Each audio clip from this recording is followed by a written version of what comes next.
Hey guys, it's Calvin, and today we're doing another one of these collection videos. You guys apparently really liked the first one, and today I'm doing another one. Again, these aren't big, massive collections. I'm not much of a physical collector anymore. Especially this generation, I kind of became more digital, which I know a lot of people see as sacrilegious, but it's just the way that I've kind of gone, especially when it comes to just like the ease of doing it and stuff like that. But there still is some value, I think, in collector's items and like steelbooks. I still try my best to collect those ones, and I have a few here that I can show you right now. This is going to be my PS4 collection. Again, it's not huge, but it is technically a collection. First, we have Kingdom Hearts. I believe this is like the entire collection, the story so far. It has like every single Kingdom Hearts game apart from 3 on one collection. I played the first game in this collection, and it held up like amazingly well with Kingdom Hearts 1. It was my first time playing it last year, and I could not believe how good it was. It's something that like I think was hyped up for years, and everyone said it was really dumb, and some people said the combat wasn't very good.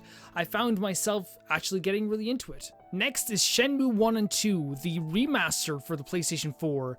Another game series that I've gone crazy about recently.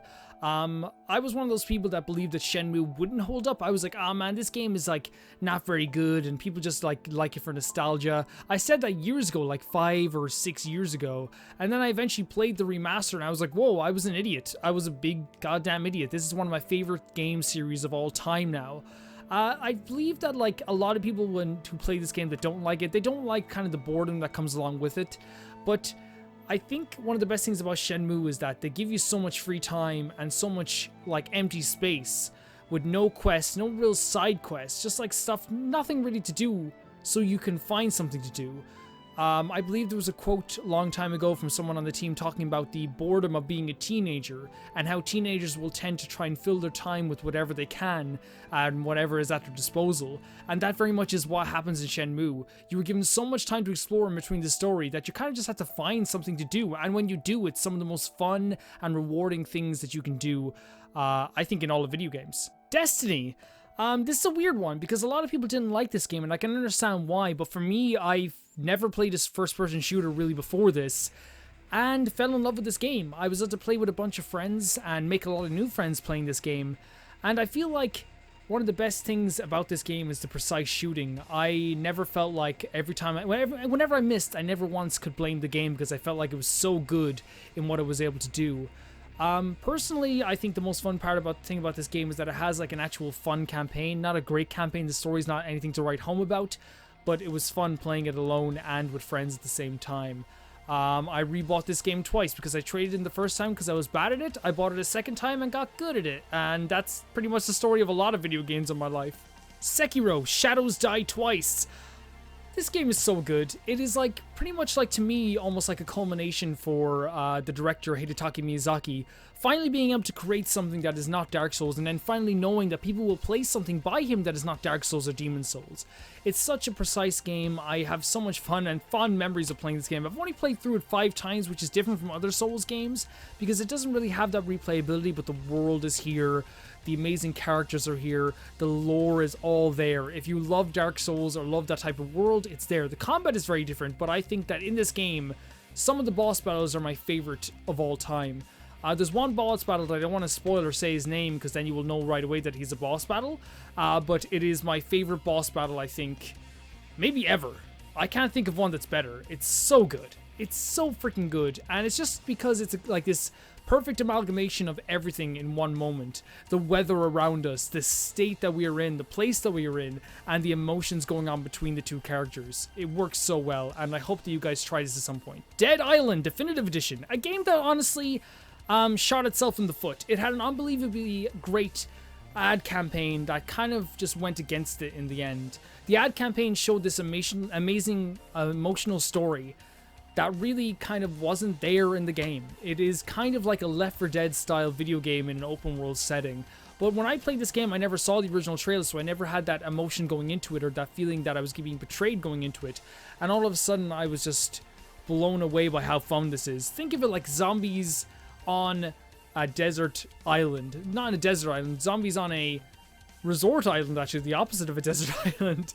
Like, you're on this like this island resort. There's like different huts everywhere. There's like different pubs and bars. There's like zombies in the pool. It like works so well. It's so fun. It's not really anything crazy to write home about, but I will say that it is a fun game. Trails of Cold Steel 2. I own Trails of Cold Steel 1 and 2 on the PS Vita.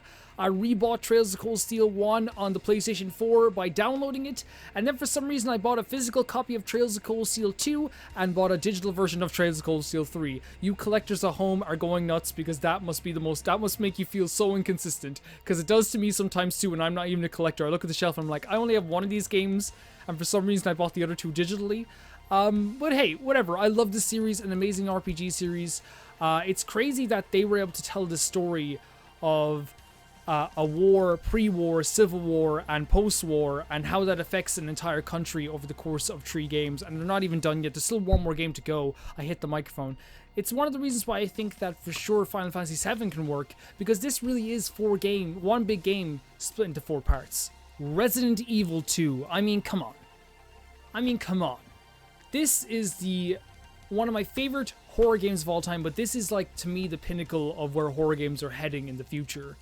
A lot of people don't give credit to Resident Evil for what it did for horror games back in the day. It kind of like, people always go like, oh, it was Silent Hill, which did have a lot of influence in horror games, but if you really think about it, a lot of these survival horror tropes and methods of creating horror, whether it be the putting a monster in a very narrow corridor that you have to back away from, whether it be putting keys in different places that open and unlock different doors, that have different shapes and different methods of opening them.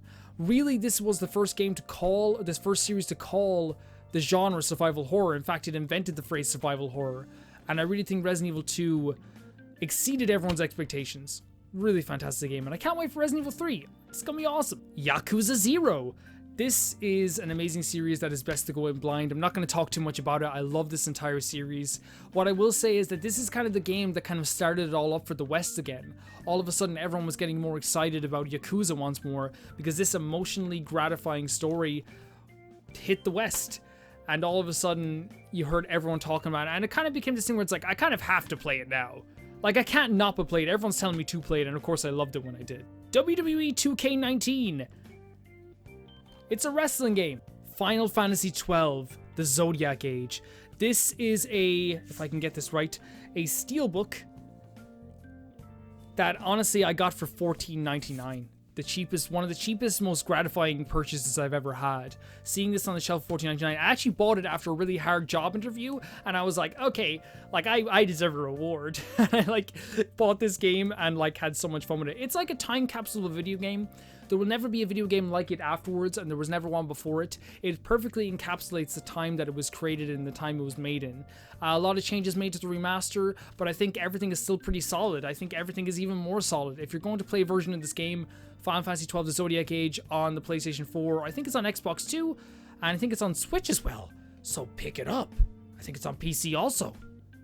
You heard it here first. Yakuza 6, The Song of Life. I haven't played this yet because I haven't finished Yakuza 5, but this game is kind of cool, or this box is kind of cool, because it comes with like a little fan art book of arts created by fans. Super neat, huh? I think enough time has passed that allows me to call Final Fantasy 15 an underrated gem.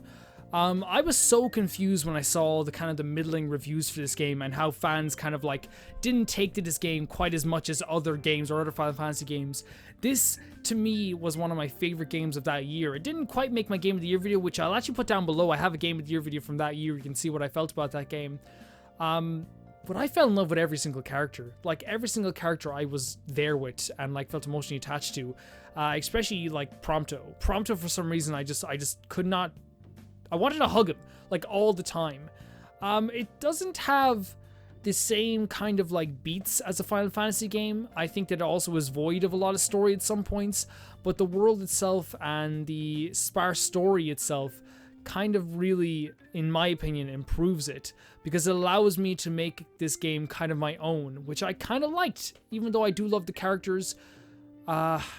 I'm not going to say you should like it, or people should like it, or people were wrong about it, because that's not how game reviews work. Everyone has their own opinions, but I really loved it. Catherine, Full Body, the Steelbook. Probably the prettiest Steelbook ever crafted. I hope I can get like a good shot of this. I'm very new to this, okay guys? I'm very new to this, okay?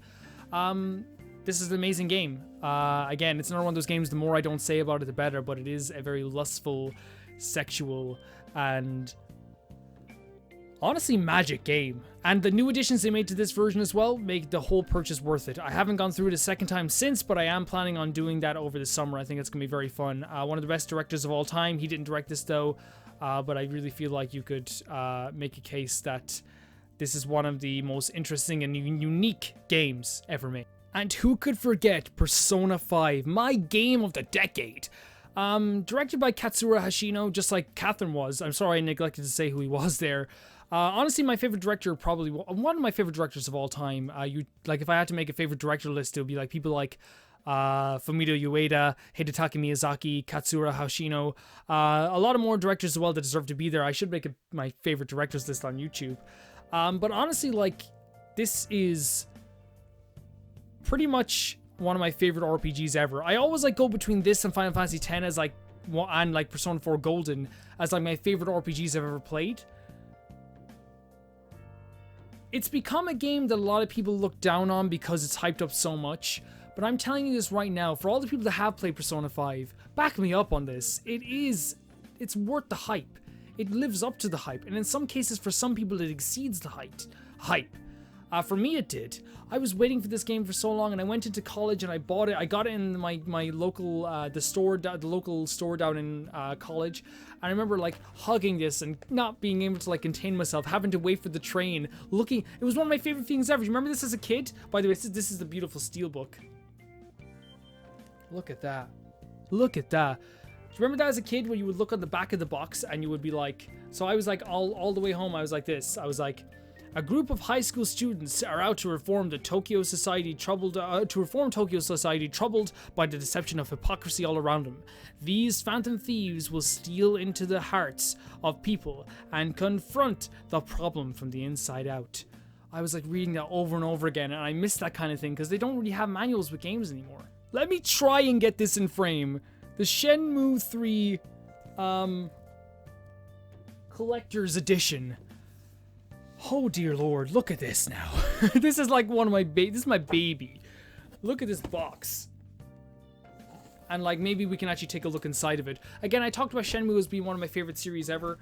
Of course, inside you have like, sorry. Let me try and do this. Oh, don't fall. You have like a game. You have like a light box. Oh, it's like foam. Ooh. You have like patches, stickers, keychains, whatever you would want out of a collector's edition. It's really awesome, and I do not regret this purchase one bit. That was my PS4 physical games. Of course, I have a lot more on the PlayStation 4. I think I have 262 games on the PlayStation 4, but obviously, like, I would have to go through them in the library. I think that'll be a fun video too. What's on my Switch? What's on my PS4? What's on my 3DS? That'll be a fun video to do as well. But we'll see how it goes. Thank you guys for watching this video. Tell me what you think of the games that I have. Is there any game that you really love that I have, or any game that you really, like, despise? Thank you.